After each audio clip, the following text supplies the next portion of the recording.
Network Plus meeting. I'm just looking to Jonathan to see if he would like me to get started with today's session. Is that all right, Jonathan? You're on mute.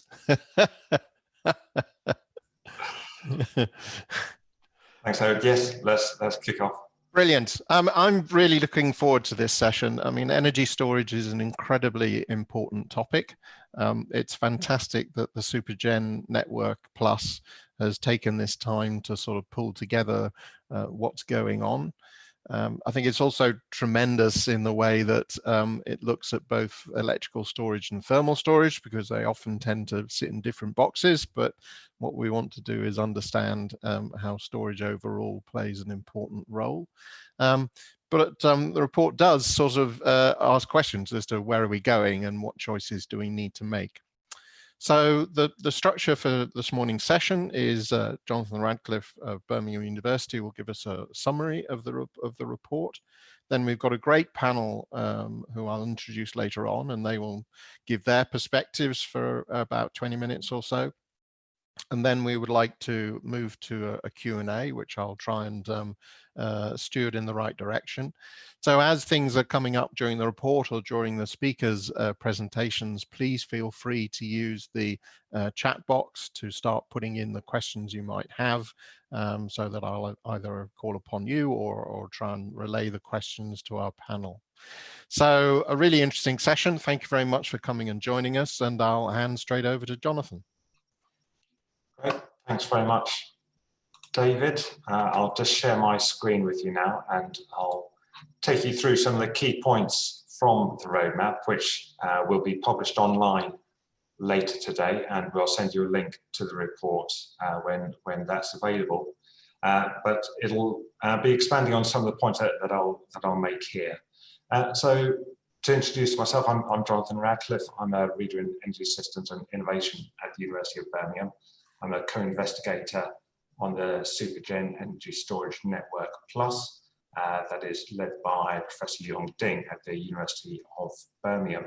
And under this SuperGen and the previous SuperGen, which I was also involved in, we've been developing this roadmap for energy storage research and innovation. I thought I'd start off by, first of all, looking at some of the basics around storage as it pertains to goods in general. So we can think about energy as a commodity, but it's also relevant, I think, to other goods such as food along the food supply chain, or maybe toilet rolls as well. And storage of these goods has got an important role to play as part of the economic activity of the economy. And it really acts as a buffer between the production of that good and the consumption. So it's this sort of storage, this warehouse that gets used, which can be at different points along that supply chain or system, and comes in different forms and scales according to where it is and what role it's playing. But it's important to know that storage has a cost in itself.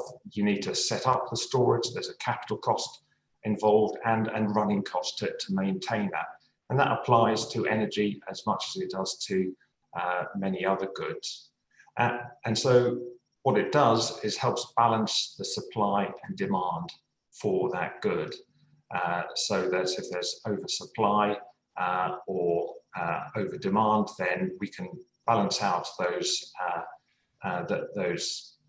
elements that aren't quite in balance at any given time. So it helps smooth supply and demand over time scales. But it does affect, by its nature, the production and consumption of those goods, either the quantities and the prices. So it's not neutral, and when you have storage, it has this wider system impact. But why we have storage is to try and have a more improved efficiency of the whole system and reduce that whole system cost. And for energy, that's particularly important as we move through the low carbon transition. But that optimum level of storage, where we have the most efficient system overall, will depend on other elements within that system. If we think about energy, it could be the amounts of renewables or the demand for energy. But the amount of storage will then begin to affect those different system components as well. So there's this complex two-way interaction of how storage sits within that system context. And just another point that I make here is who owns or operates the storage. If they're independent of the rest of the system, will seek to maximize their profit. And so that in itself could have a wider impact as well. And we can see that playing out in commodities other than energy, but could particularly have an impact as storage grows further in the energy sector.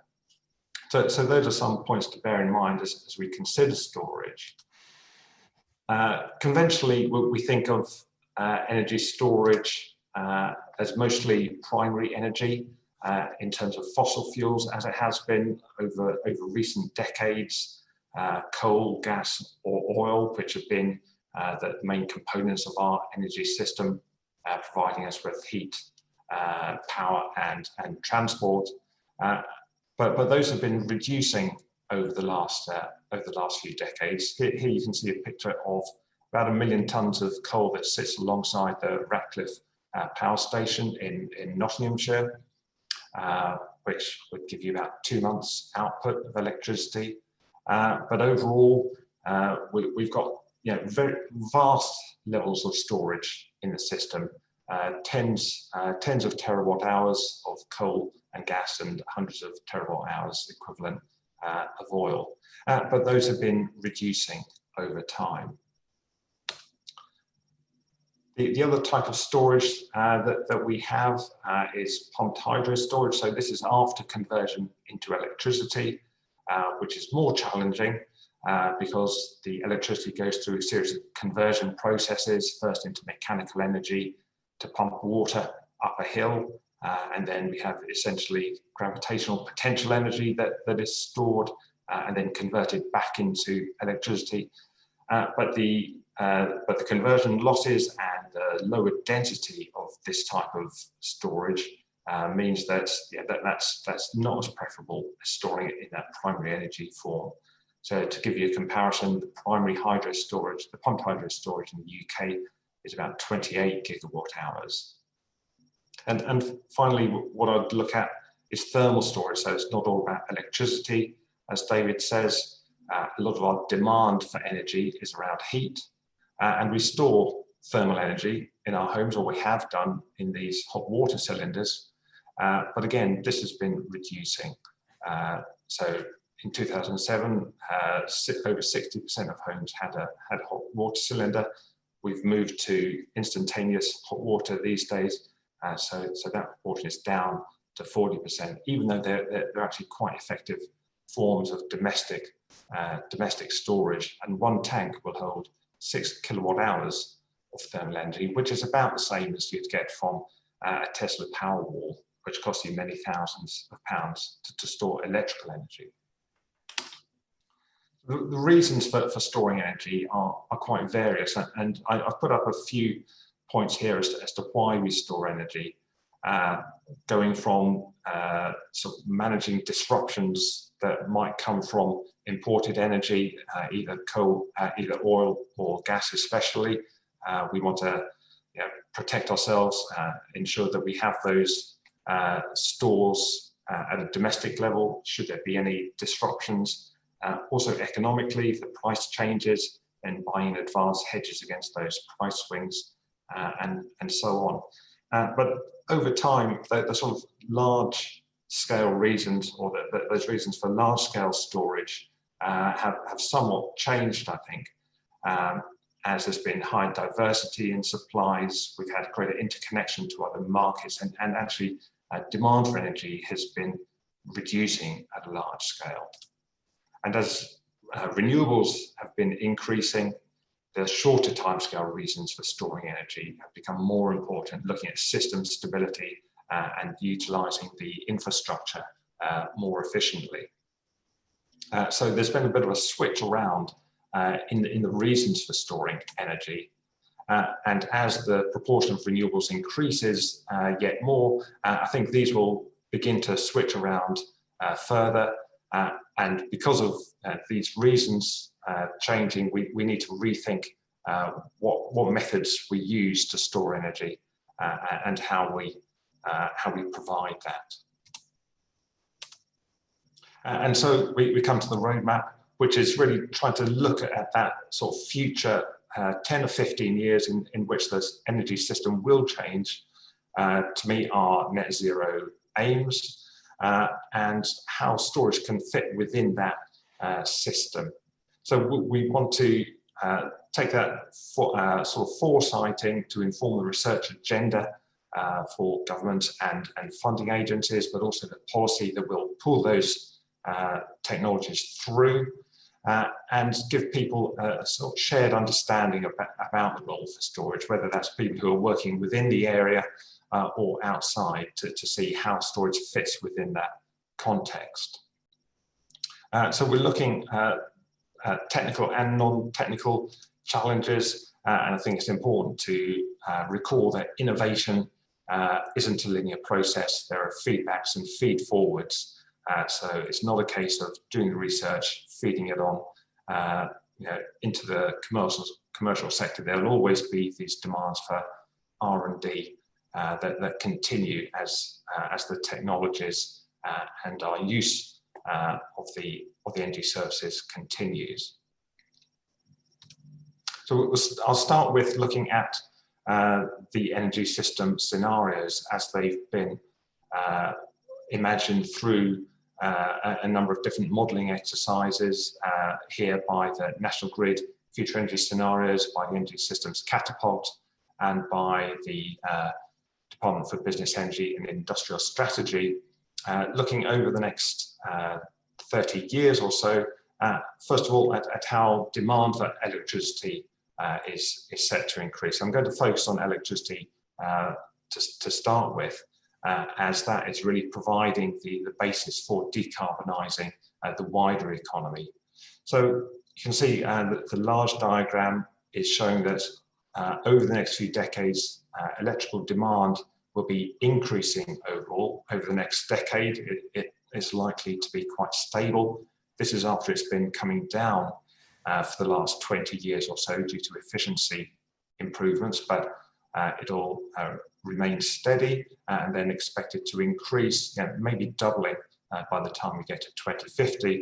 And that is largely due to the electrification of heating, which you can see in the top right diagram here, to various extents according to the scenarios, and also more uniformly in transport as we shift to electric vehicles, especially, and we see relatively large amounts of additional demand being put on the system over the next 20 years or so. On the supply side then, we obviously see increases in renewables from wind and solar. Again, there's uncertainty as to the levels of these increases, but the latest ambition from government has been to really ramp up the offshore wind. So I'd imagine we're on quite a steep trajectory over the next 10 to 15 years. And at the same time, we're taking out fossil fuel.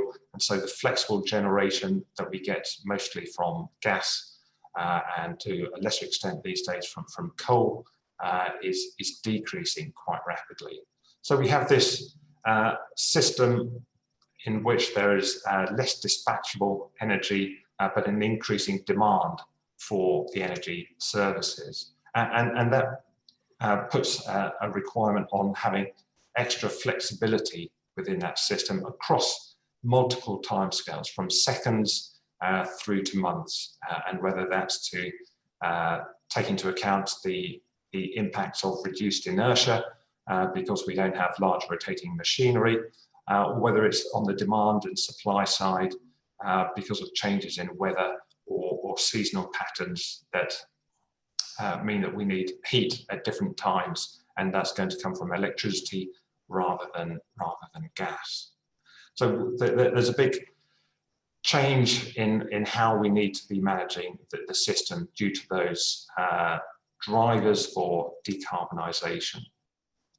And what we have done at the short timescales is use mostly that dispatchable generation and pump storage to meet these peak demands. So this is over the course of one day in February, where you can see a typical demand profile that peaks around about 5 or 6 o'clock in the evening.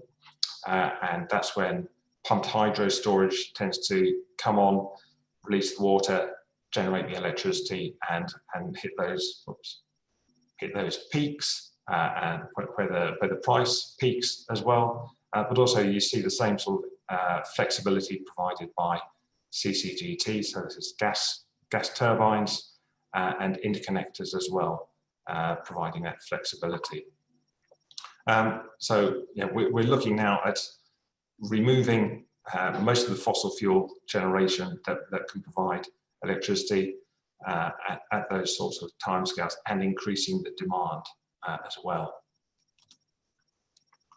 And this is an example of how things could look like if we increase the levels of wind and solar up to the amounts that we expect to be in around about 2030.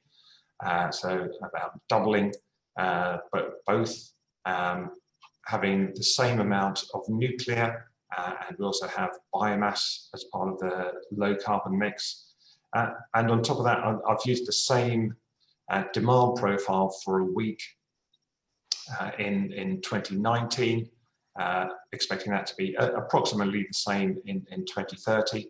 And then the difference between this generation and the demand is coloured in red here. So this is the residual load that will have to be met by other means. And as we decarbonise, we've got less options to be using fossil fuels to meet this demand. Not saying that this all comes from storage, but to give you an idea of the sort of scale that we're talking about, that this residual load is of the order of hundreds of gigawatt hours per day, and that can swing, as you can see here, according to whether there's high or low wind, as to whether it's net positive or net negative. The greater challenge, arguably, is in the variability of thermal demand, and here we can see that the demand for electricity, gas and petrol, and the key point is that the demand for gas that provides our space heat is maybe 3 times that of electrical demand, and that changes radically between summer and winter, but also within days we can get 50% changes in thermal demand. So yeah, normally this is provided by storage of gas, whether that's over the season that you can see in this top right. So this is a year's stock level of medium range storage for natural gas, which gets charged up and then discharged over the winter season. Or alternatively, the gas lines are packed, so compressed, and within days or within hours of a day, that can store huge amounts of energy to meet that early morning demand for heat. And this is work by my colleague Grant Wilson at the university that has shown that this variation in a 3-hour period can be 116 gigawatts of equivalent gas demand. So that is intrinsic storage that we have in the gas network. But as we move away from fossil fuels, we can look to other ways of providing that storage capability and providing flexibility and the resilience that offers through different technologies. So this is what we're looking at now in terms of new energy storage that has different characteristics. There are a number of different ways of storing energy, whether that's mechanically, pure electrically, electrochemically, as we have in batteries, or thermally. as we've discussed, in hot water tanks or molten salt phase change materials, and indeed chemical storage that would include hydrogen, which I'm sort of swerving at this point, but maybe we can return to in the discussion. And these technologies can be integrated across the system. But I think that the most important thing is that given that we have different characteristics from these technologies, we need to consider what the energy service demand is, which can range from ancillary services through to seasonal peak shifting or uninterruptible power supplies, and match the technologies with the services that we're looking to provide. And here I just put them on the diagram that shows how they're different across different duration, discharge times, but also their maturity level. So we have a lot of technologies that are sort of emerging, but not yet commercial, and that there is a gap in this sort of more established commercial space that we need, especially to fill around medium to long duration storage as we move away from fossil fuels. And the scenarios themselves look at different levels of storage, but there's a lot of uncertainty. I put up some figures from National Grid that's looking at 4 of their scenarios, and there's a wide variation, but essentially that they're showing that the system could be needing, maybe 4, 5, or 6 times the amount that we have at the moment. So we're really looking at the demand for new forms of energy storage, and the likelihood is that pumped hydro can increase somewhat, but due to geographic challenges, we can't cover all of that from the traditional methods that we've had so far. So we need to look more widely. And this is where we need the research and innovation to reduce costs of the alternatives. And the observation that I make here is that a lot of that R&D effort has been going into battery electrochemical storage, driven mostly by the auto sector, and the near-term demand for electric vehicles, which is very beneficial and is to be welcomed that the UK is taking putting so much effort into this, but there is a gap in our funding for these sort of longer duration storage technologies. And to give you an example of how batteries have been having an impact on the energy system, this is the battery capacity that's increased over the last just a few years, up to 600 megawatts, because there's been this market pull, that there have been these incentives to provide capacity or frequency response. And the cost of batteries have been coming down because of the electric vehicle market, and so that's allowed them to make quite an impression. And so at the moment, operationally, we have a lot of fairly small scale batteries, and the planned energy storage is of much higher quantity and going up to larger capacity sizes. So that's good, but it really flags that you need this market pool for storage to deploy. And that's lacking at the moment for medium to long duration, where the arbitrage value of buying electricity at low price and selling at high price really isn't enough to justify the investment. I just want to flag up the UK Energy Storage Observatory that you can go to through this website, and this will actually show you the location of all the storage that's available in the UK at the moment, taken through the government's website. But this is our website that takes that database, and you can begin to see the scale of storage and how that's increasing over time. So given this sort of context, that the roadmap is looking at different timescales, First of all, we're looking at the current status of the energy system, where we've got a growth in renewables and an increasing need for ancillary services. And the priorities to meet this current need are to continue our R&D base for electrochemical batteries and to feed into the auto sector, which is an important part of the industrial strategy, and begin to really understand better the degradation effects on batteries as well, to understand their longer lifetimes.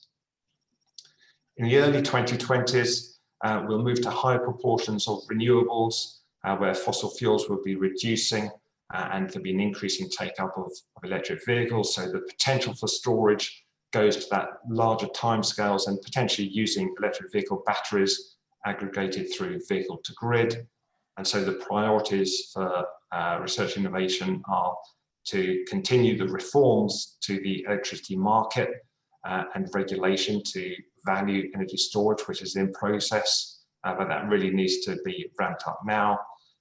And what we need to be beginning to do now is increasing our spend on research and innovation at longer time scales, and think about how we integrate the different components of the electricity system and energy system across transport as well, and how those interact is going to be especially important.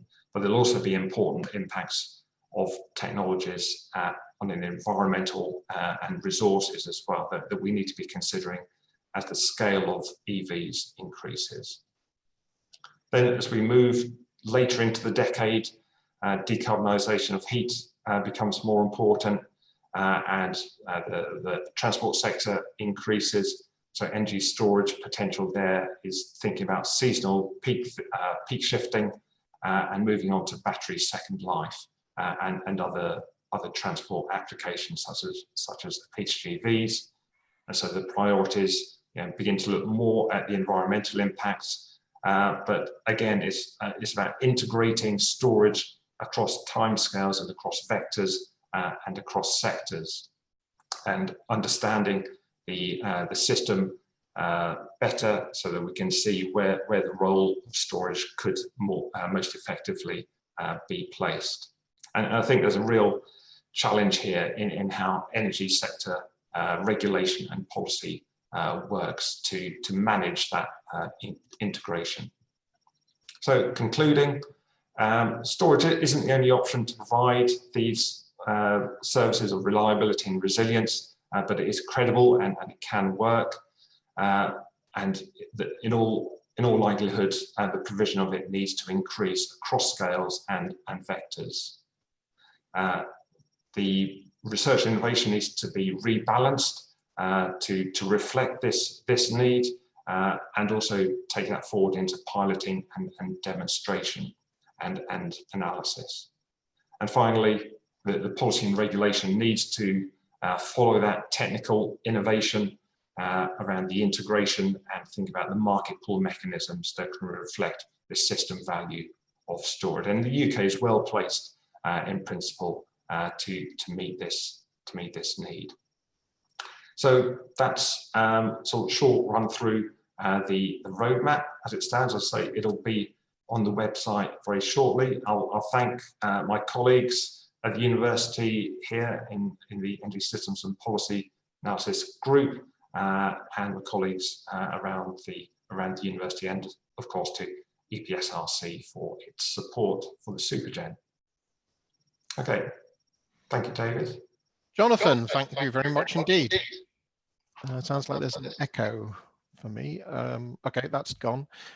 Thanks very much for that introduction. And as I said, a really interesting look that sort of tries to take a level-headed view that there's lots of different energy storage solutions, both thermal and electrical, and a need to get on with things over quite a short timescale. I mean, you put the sense of there's a lot to do this decade. So we're not talking about sort of things coming in 2030s, 40s, 50s. It's an agenda for now.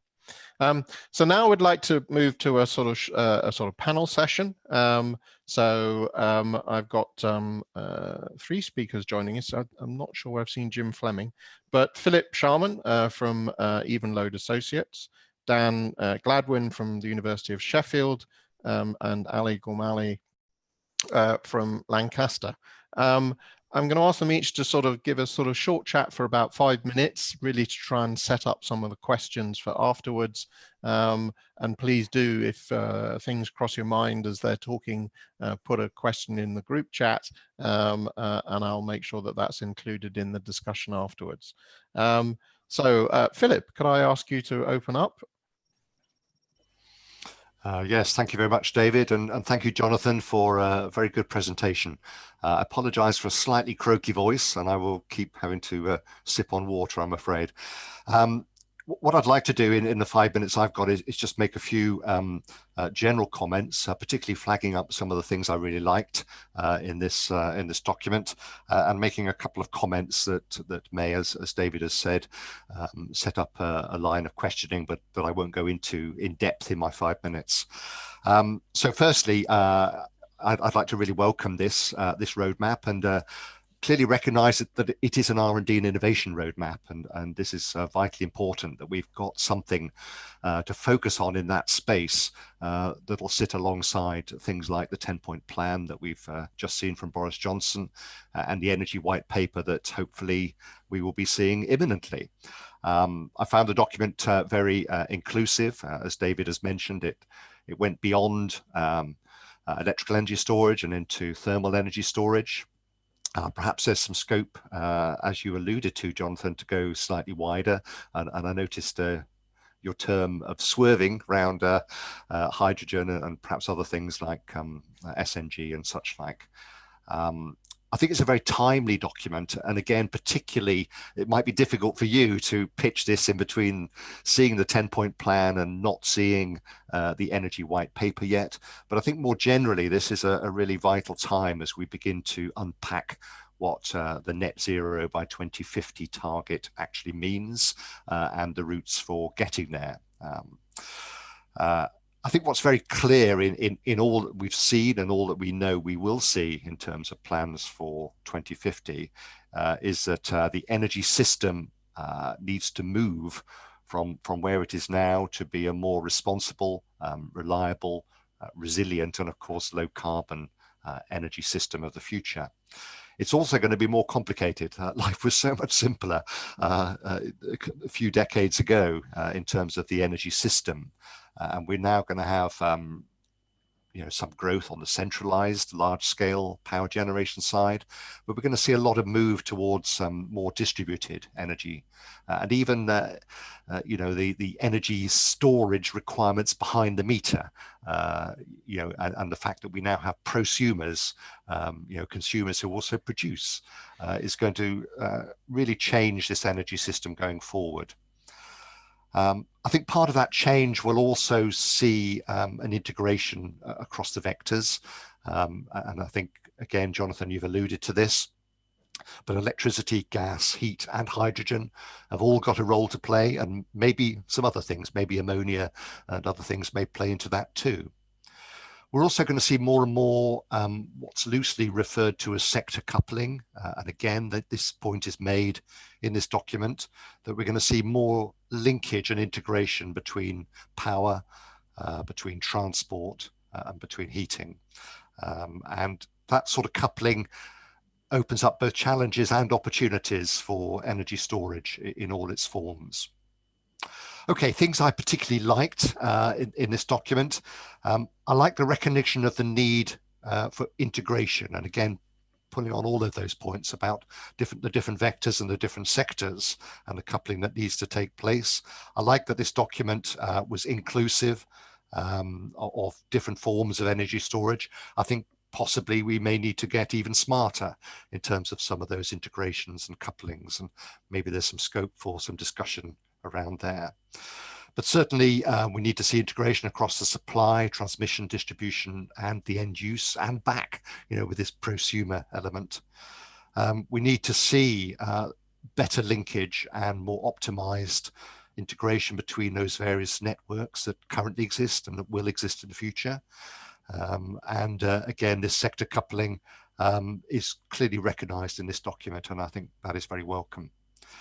The second thing I particularly liked was the fact that you focused on a sensible time frame. Yes, we've got to decarbonize largely in certain sectors by 2030, and yes, we've got to be net zero by 2050 or maybe sooner. But a 10 to 15 year time frame is more than enough to consider when you're looking at R&D and innovation. And if we look back 10 years and what's happened in the intervening 10 years, we probably wouldn't recognize some of the things we are now doing 10 years ago. I think those phases of development that you've looked at make a lot of sense. The current situation, the early 2020s, and the difference between the early 2020s and perhaps the mid to late 2020s and into the 2030s. I think obviously electric vehicles and heat, we're going to see a more rapid uptake of electric vehicles and have to deal with the challenges of that.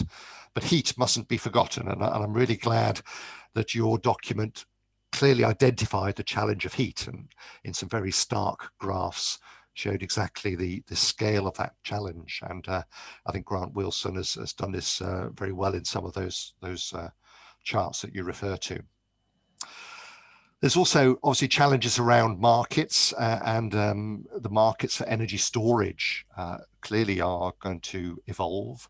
But I think more than evolution, we need a bit of revolution in the markets. And I think you made the very valid point that it's where the value falls that will dictate, and maybe we need some policy and regulatory change to ensure that we get the right storage in the right part of this energy system. And the technologies will clearly change along with those markets, and you've identified a clutch of them. I think there are others, and I think there are others, and those will no doubt come into your thinking as you take this sort of living document forward in time.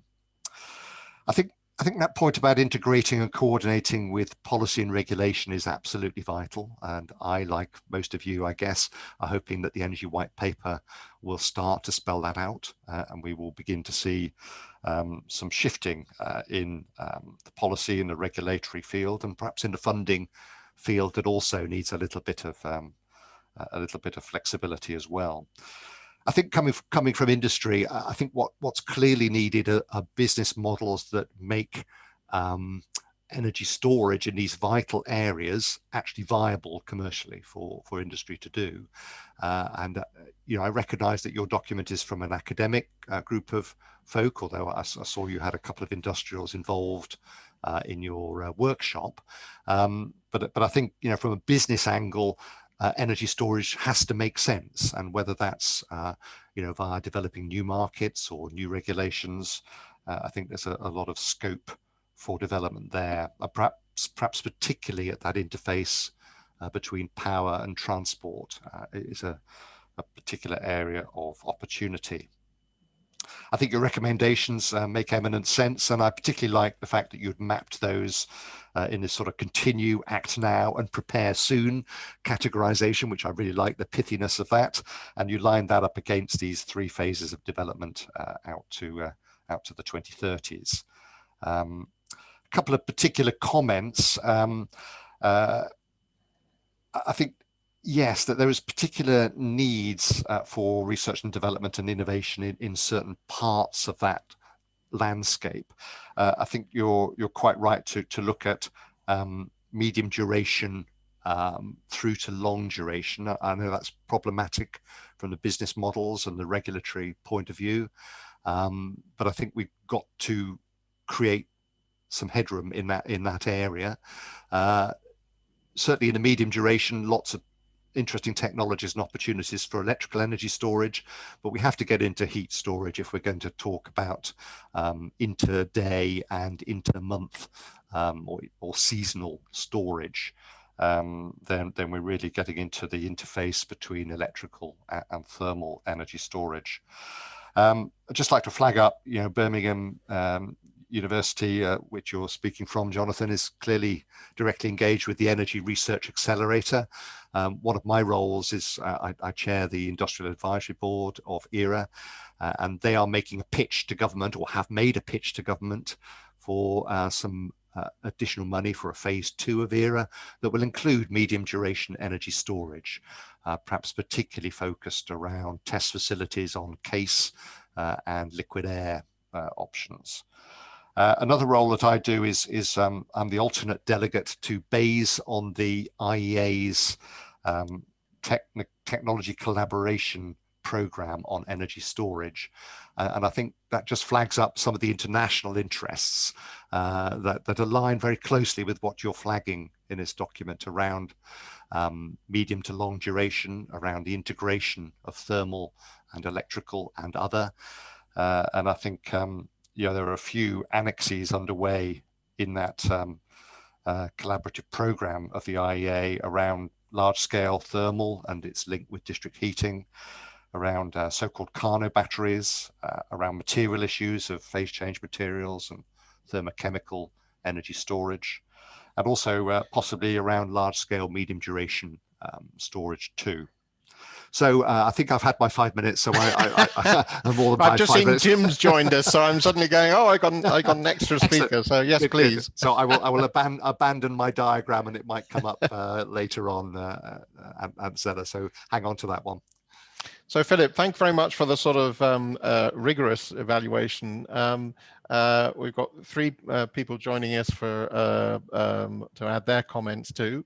Ali, you're next on my screen. If I could ask you to join us and just comment quickly. Yeah, hi everyone. Yeah, I'll try and be brief. Thanks very much as well for inviting me along. I'm coming at things from a slightly different perspective. So I'm not an engineer or a energy modeler. I don't sort of have the technical knowledge that a lot of you will have, but I'm coming at things more from a social science angle. And in particular, my interests are around energy transitions, and more recently the increasing use and increasing pressures that we're putting on the underground in relation to that transition. And I think, as Jonathan's articulated really well this morning and throughout the report, energy storage is such a key part of our transition to net zero. So I'm going to focus on a particular component of energy storage, and I suppose that's picking up slightly on Philip's point, and that's thinking about more large-scale, long-term energy storage. And that will conventionally be stored in the underground. So in underground cavern spaces, so it could be salt caverns, it could be old coal mines, for instance. It could also potentially be in pore space, which is a sort of tiny microscopic pores that we conventionally extract our resources from. So I'm thinking about this from a governance angle, and not just from a legislative or kind of public acceptance angle, although those are important components of thinking about governance. I have a few kind of main questions or things that I'm thinking about in relation to this. And part of that is about the viability of these spaces over long timescales. So we already know there's research underway looking at how we can store different types of gases in salt caverns, for instance, and also how those caverns are maintained, so how they perform over a long time scale. And obviously, if we're transitioning to use this sort of storage as we alter our energy system, we need that longevity. We need those to be in place. And also how using those spaces might preclude us from using them for something else in the future. So how they might degrade the space over time. I'm also interested in the different needs or different uses of underground space in relation to the energy transition, and particularly to energy storage. So as we're already seeing throughout the UK through the roadmap, and also the different sort of scenarios that are being produced, there are lots of different options for how that kind of storage might be envisioned. So is it going to be a space for compressed air energy storage? Is it going to be for thermal storage? Is it, dare I say, going to be used for hydrogen? And all those, at the moment, those scenarios are all looking at the same or similar spaces, underground spaces. So in particular, cavern space, but also pore space. What other things that might come in relation to our energy transition as well? So things like carbon capture and storage. So to store the CO2, we need to use similar underground spaces, so particularly the pore space. So how might these different uses and different potential projections of the underground come into conflict as we move forward? And also, how does that use of underground space actually then start to interact with other uses that aren't related to energy storage? So things like resource extraction and burial of other forms of waste as well. So essentially, the decisions that we make today around energy storage are going to have implications for ways in which we can transition our futures. So how do we sort of navigate that over quite significant timescales that we're thinking about here? So just in summary, I suppose, how do we plan for or govern an integrated use of the underground as we transition to net zero? So I'll leave it there. Yeah, a really interesting perspective of saying, well, a lot of this is either enabled or prevented and so on by what we do under the ground. So Dan, if I could move to you, your views on the subject. Sorry, say me? Yes, please. Sorry, as I coughed at the same time. Sorry. For those who don't know me, my research is very much focused upon the technologies for generation and storage and how these integrate into the energy network. So I'm going to sort of comment on, I picked out kind of two parts of this document to kind of focus on in my 5 minutes. The first is on the demand side management.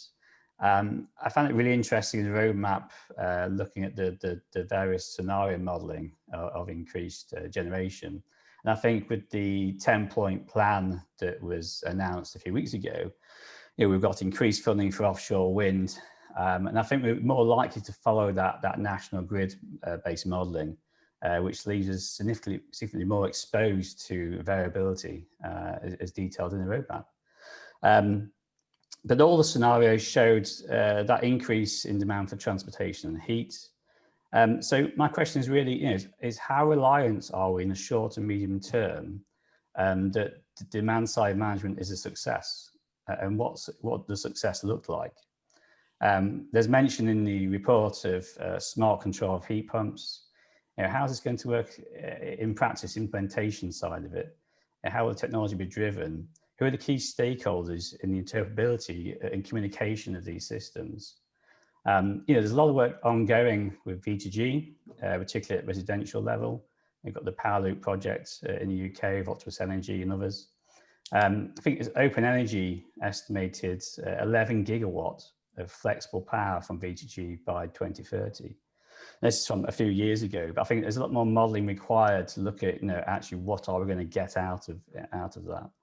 I think there's a concern, this is shown in many studies, that early adopters are generally more engaged in these activities. So is it sustainable? Are we going to be able to scale up?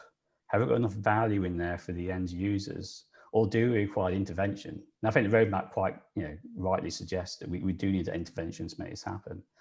But I don't think we fully understand the longer term behavior patterns. So I'm very interested to see what the results are from the Power Loop project, to see what happens with that. I think overall, with demand side management, we've got to ensure that it can be achieved at scale. I don't think we have that answer yet. The UK has struggled to install basic metering. I think we've only still got a quarter of domestic houses in operating smart mode for smart meters. So, we've had a long time working at that. How are we going to achieve in the next 10 years, smart controls on the demand side? I think there's a lot more work to be done. A second point was around jumping very far away now. It's a geographic location of storage. The decisions on location storage today are very much bottom up, where the approach is led by the asset owner, modeling by DNO, their connections teams. But I think actually future decisions on location need to be taken a more holistic approach to the whole energy network. So we can meet those purposes of storage as you've got in that table in the roadmap. I think we have got some opportunities in the very short term, but I don't think they're currently commercially that viable. One of those is the current offshore wind farms are a point-to-point connection. We've already got reinforcement that place a connection inland. This is a good opportunity for storage. You can put it there. We've got some examples. We've got the Ørsted Project Hive, Burbo Bank. But I'm in agreement with the roadmap that suggesting that if we want much more co-location at wind farms and solar plants, we need that regulatory changes and new markets. I think in the roadmap it mentions around proposing a firm power, for example. But I think putting them in those locations makes managing the network much simpler as well. But we do need to have that balance between distributed assets. And these are the kind of standalone batteries that we do put around the country. But having them around and installed by the asset owners and they're operating them, again, their primary purpose is as a business model, revenue generation. We need to ensure there's some kind of real-time coordination of the assets and dispatch to avoid the congestion on the network. I don't think that's necessarily market-led, although it has to be, because we can't have there's an issue of the ownership of those assets. So what are the roles for the ESO and DSOs in the future on that dispatch management? And I think there's change needs to be in regulations and policy on that. So I think for the demand side, we need to ensure that we make a big enough impact with intelligent control. But I think that will happen with implementing some parts of this roadmap. But on the short term, I think storage is the solution we need to put in place now, and we're talking the next 10 years. I think one example it's going to come up very, very soon is the obvious one around densely populated areas with EV charging. There's a lot of work being done on smart charging, standard charging in big sort of housing estates. And yes, we may move long term away from ownership of vehicles, but those vehicles still need to be charged somewhere. If you're going to hail a car, it's still got to be full of charge. So we understand what's going to happen with standard chargers at houses, little 3 kilowatt range. What happens when people want to have those fast and ultra fast chargers in their homes or on street corners? That'll have a massive impact on demand in those networks. If we move away from kind of residential into car parks, this is an area of my research, where you've got several hundred spaces, you could see peak power demands up to 5 to 10 megawatt. Where you've got whole sets of cars trying to charge, and yes, people do want to fast charge if they're popping somewhere into town for a few hours. So those network locations where those car parks are don't necessarily have the capacity. So storage is kind of really the only solution there.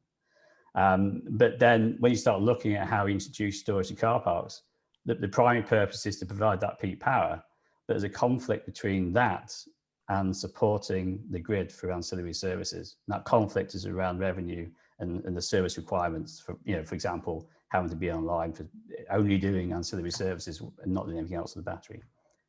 I think that's my 5 minutes, so I'll stop there.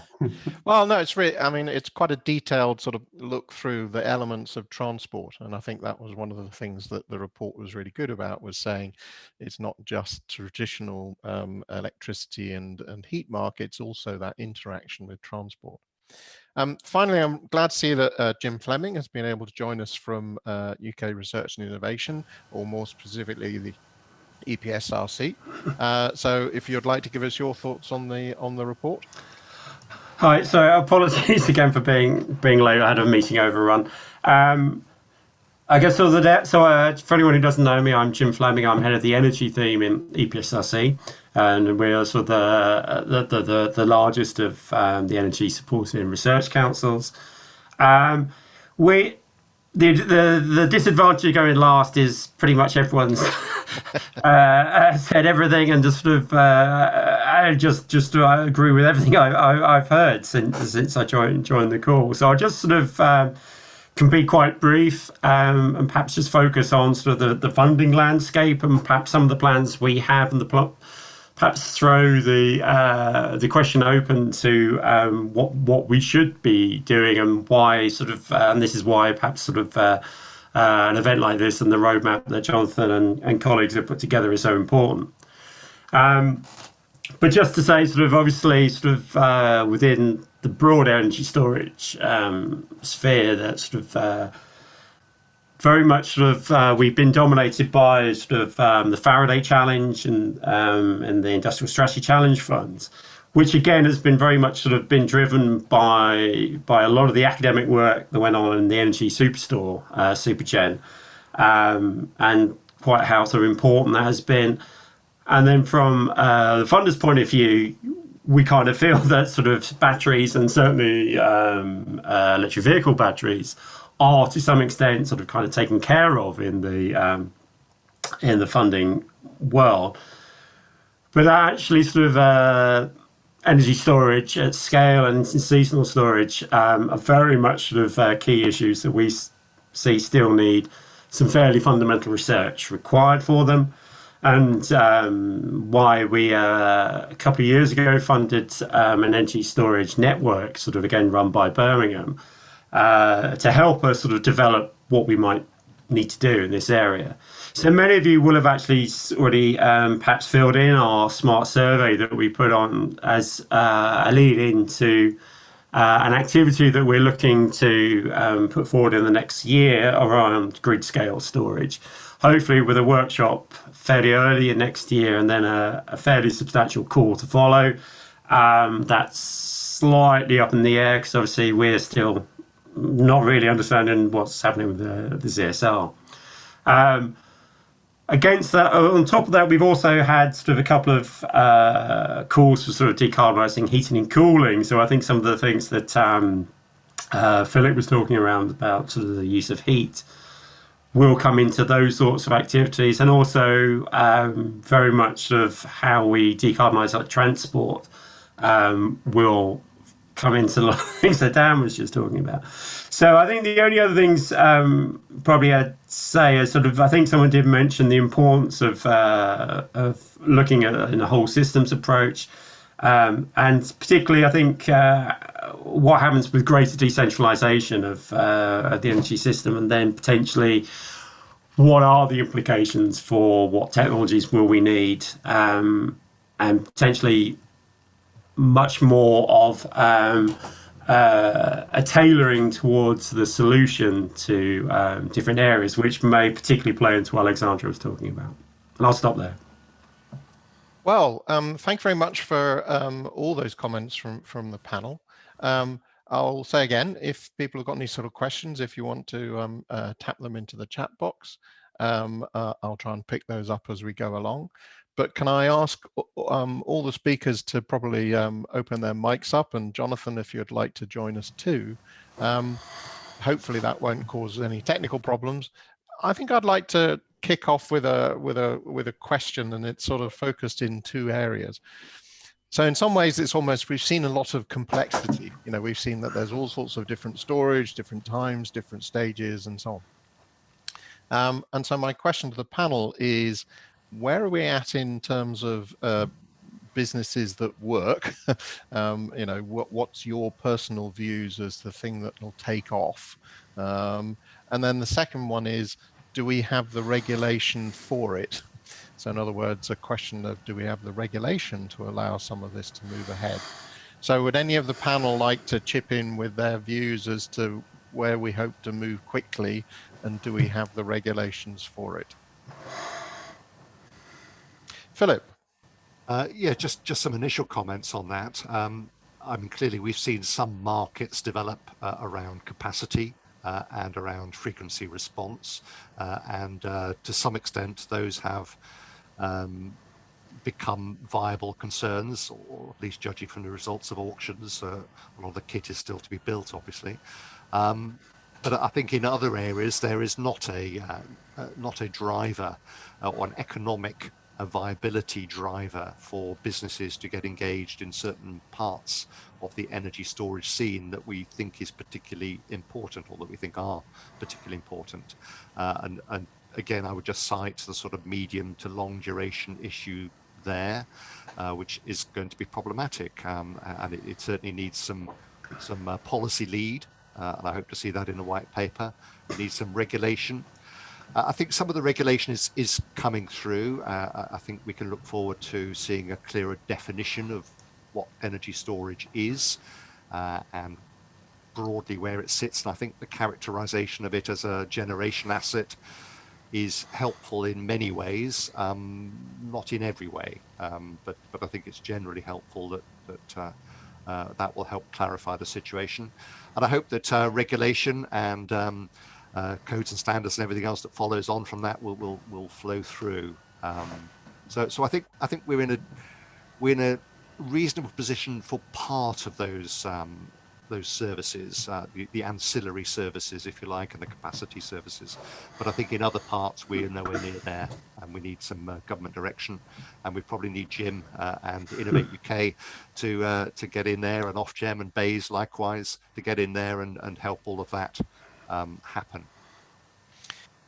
Any other members of the panel like to give us their? Jonathan?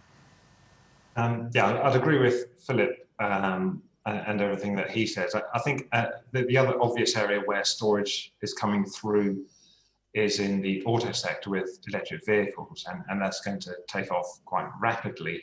And that's driven by consumer demand mostly, and the sort of wider sort of knowledge that we're moving to low carbon transport over that sort of 10-year time horizon that has pushed the industry along that route, so they can see what's coming and be prepared, and that's actually accelerating the transition. I think an interesting sort of consequence of that might be if we have greater vehicle to grid, and that's by no means certain, as Dan has pointed out, but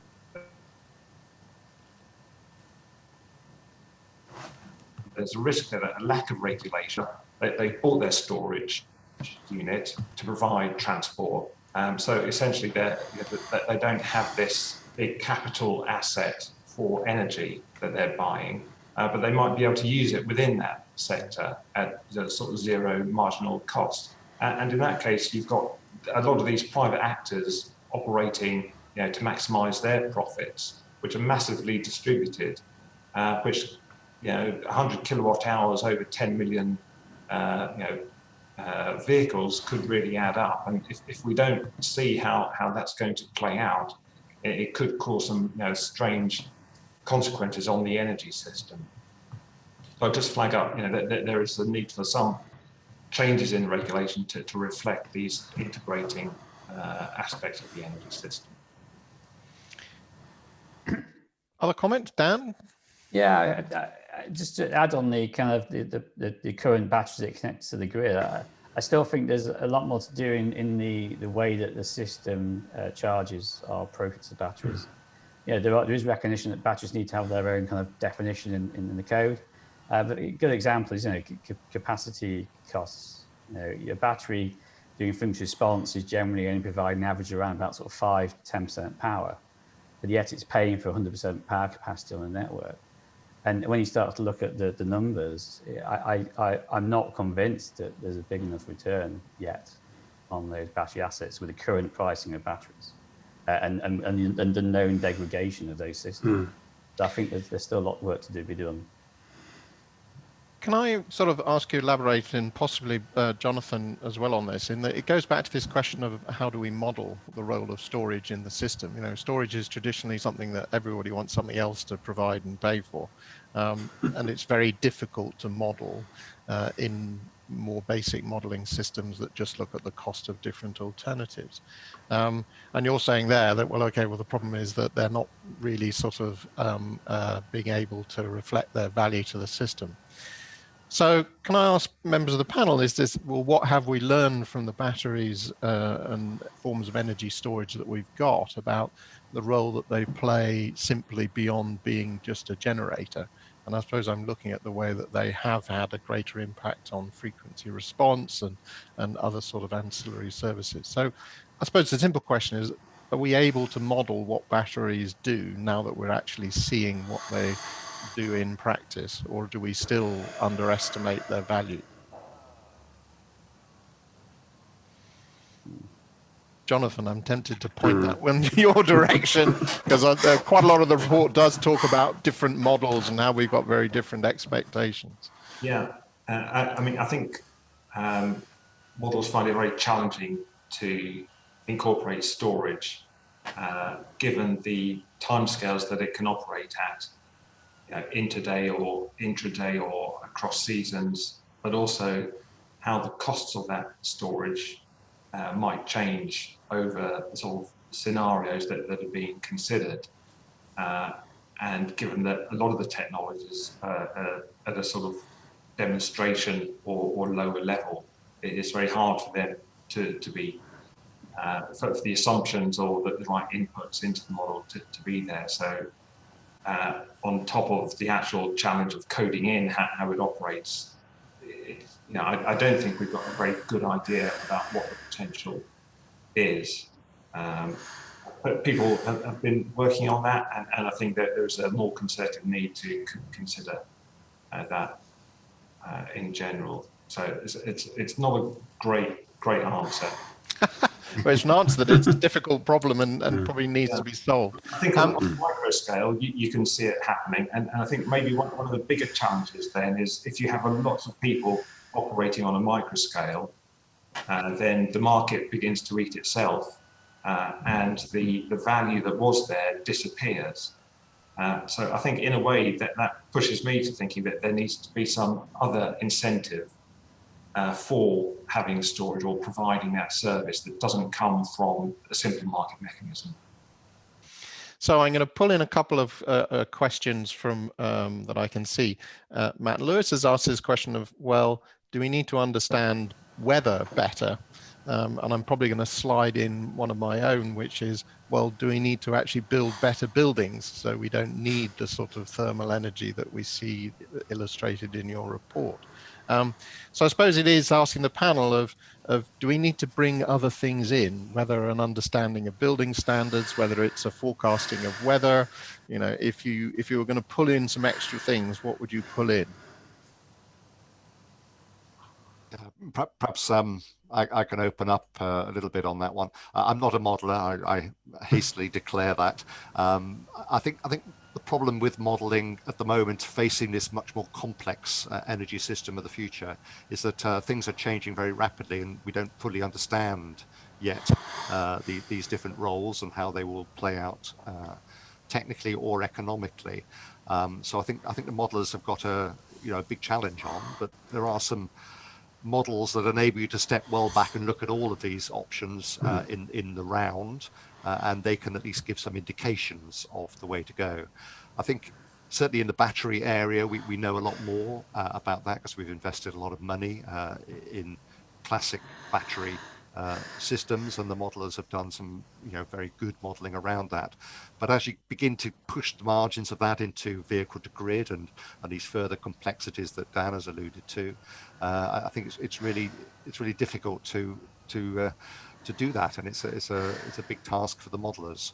But I think there are lessons we can learn. I think we can see that by focusing down on a technology like electrochemical classic batteries, the government has managed to stimulate a lot of activity with the research councils, Innovate, Ofgem, BEIS, all the other bodies have made things happen in that space, and that feeds into the modeling, and we've got a much better picture of how that works.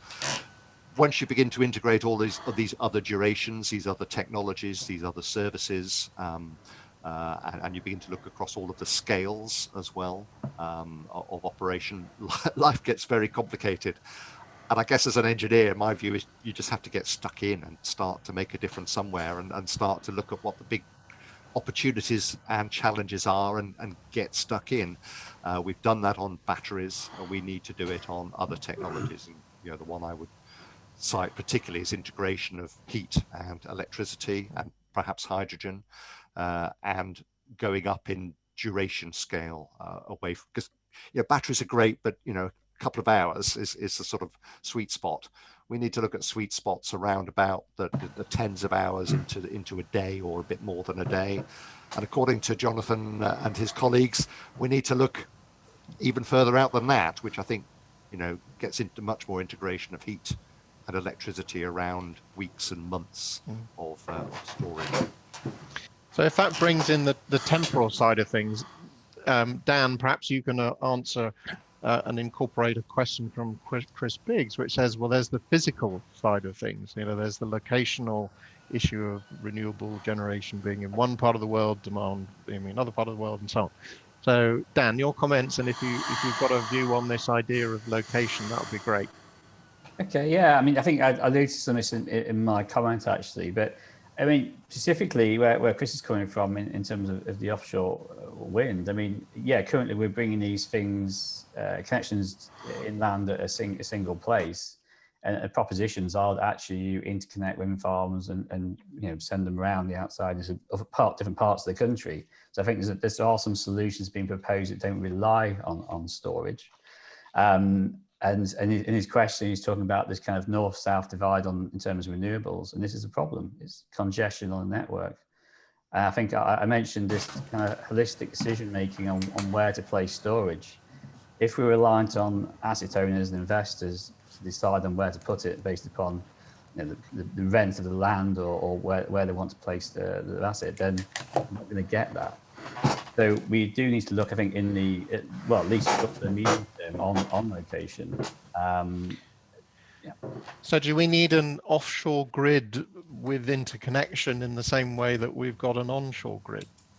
My understanding is that is one of the proposals. Yeah, it's not my area of research, but so you're connecting between wind farms, but there's a big lot of, I'm sure Chris would be able to lose the number of problems we have with that proposition. There's also talks of interconnects from the wind farms directly to the continent. So yeah, there's lots going in that field, which avoids the storage. But I mean, the question earlier, we were talking about the value of the battery. Now, having a co-located electrical storage for a wind farm, but having a constant power output is of huge value. But it's not recognised yet in the market.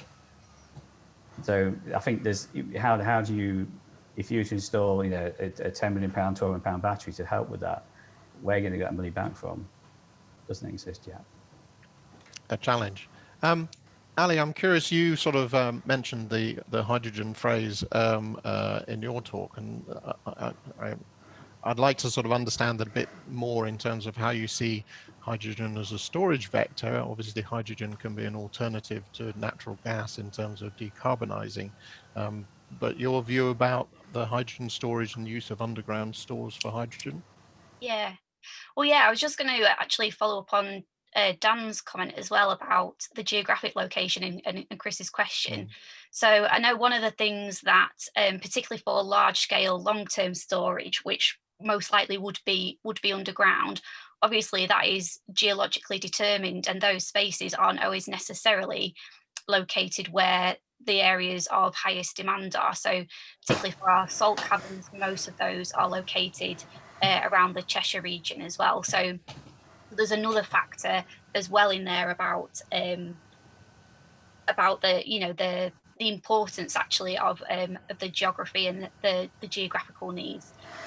In terms of hydrogen, so one of the reasons I mentioned it is, so I collaborate quite a lot with the British Geological Survey, and obviously they're quite involved in trying to do some of the sort of technical work, the feasibility work about storage of gases underground in various spaces.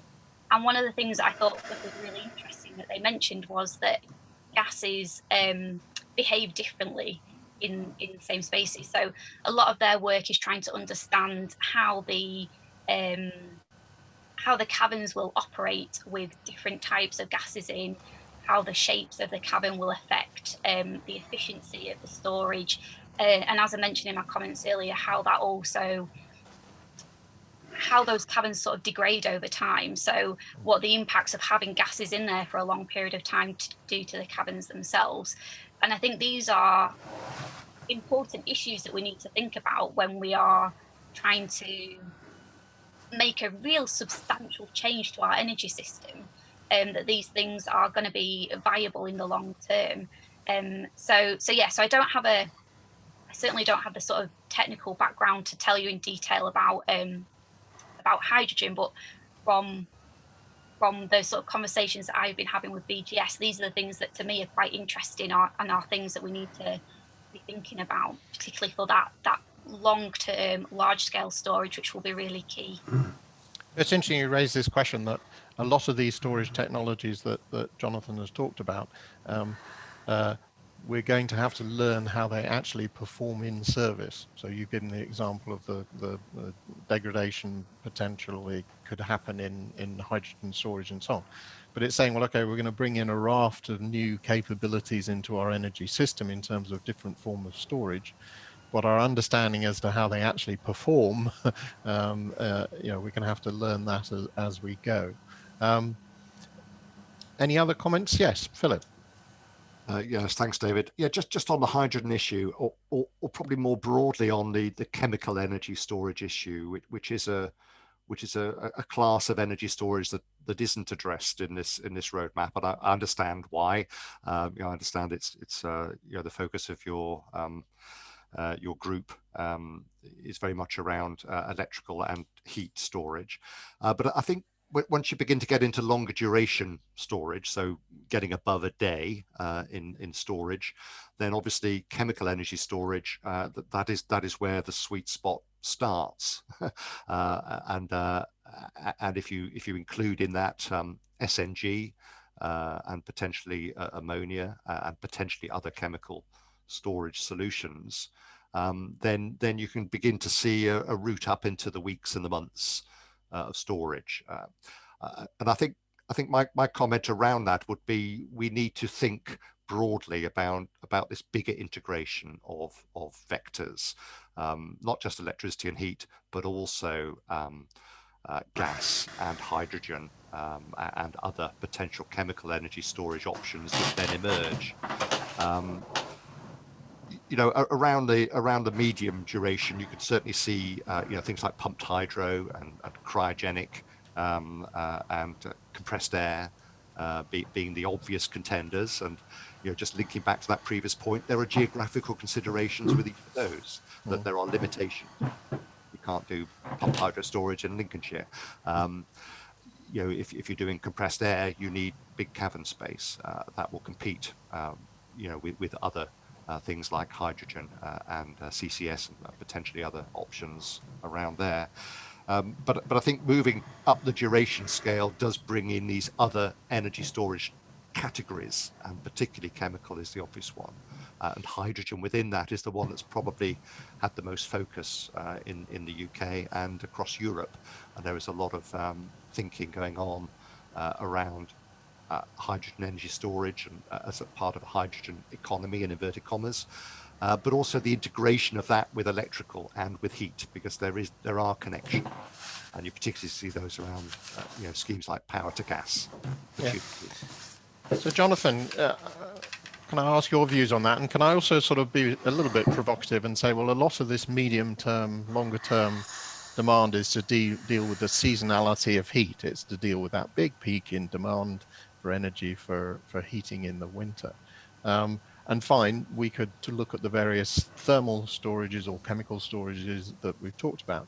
But what's the balance between actually just building better buildings or retrofitting buildings? So what's the balance between reducing the heat demand versus finding ways of storing for it?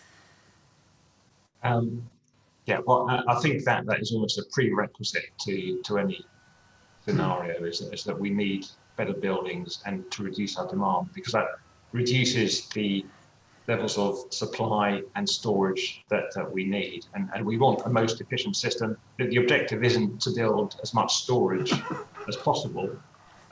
It's to have an efficient system. So, and I think that starts with reducing our demand and seeing what the opportunities are to manage that. And I think Dan made some good points about the uncertainties around that. So, I mean, I agree. I think for any future transition, we need to start at the demand side and see what we can do there. And in a way, improving our buildings is sort of building integrated storage in effect, where to a certain extent we're increasing the thermal inertia of buildings in a different sort of form.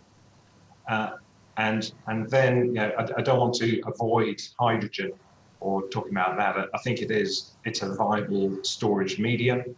And during the presentation, I didn't focus on any particular technologies, and I think hydrogen is one that could play a role for longer term duration. I think there's still uncertainties around that as well, and what role it could play in the energy system. And I think Ali made some excellent points as well on the sort of impacts that it can have beyond the energy system. So I think there's just as much a case for the sort of research and demonstration activities in hydrogen as there is for any other technology. But I can see how we use hydrogen. It's got to be determined by seeing where it can take out the carbon in other demand. And I'm thinking mostly around industrial heat as well, whether there are a few other alternatives, whether that expands into other sectors like power and transport. I think is still somewhat to be assessed. So can I bring in this question of integration? So it's been mentioned quite a lot of it, and we've seen that there's this sort of big spread of choices of different forms of storage, different temporal durations of storage and so on.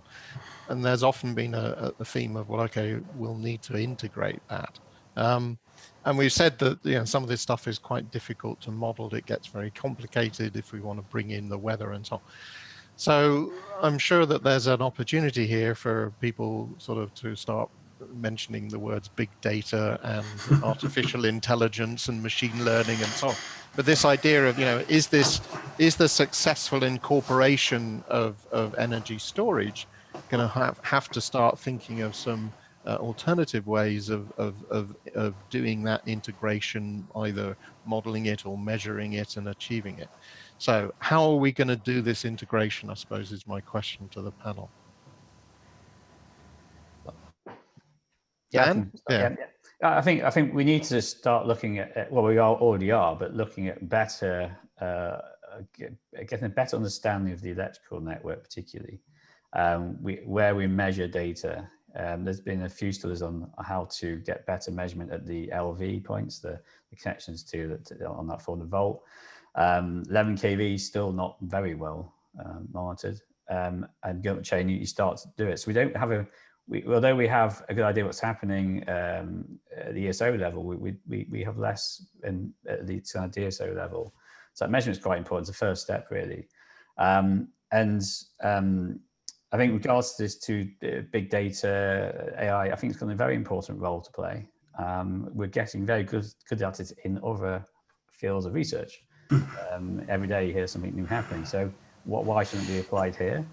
I think we're not doing probably enough on data analytics for grid work. I think there's only a handful of places that is actually doing it. So I think there should be more investment in widening up that group of researchers doing that kind of work. Philip. Yeah, if I can comment on just some of the integration opportunities.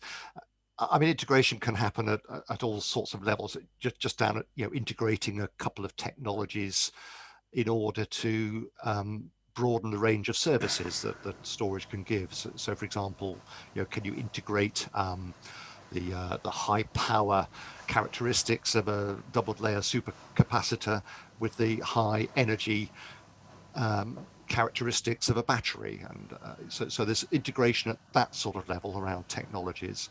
There's certainly integration, the other extreme then would be to go a little bit beyond what Dan has said about the electricity side and say, well, can you integrate electrical storage with heat? Because quite a number of the storage technologies that are being considered for electrical storage are thermomechanical processes, and there's quite a lot of heat involved. So, can you use some of the characteristics of TES, thermal energy storage, to then create a longer duration, to hold that heat over and to get towards interseasonal arbitrage.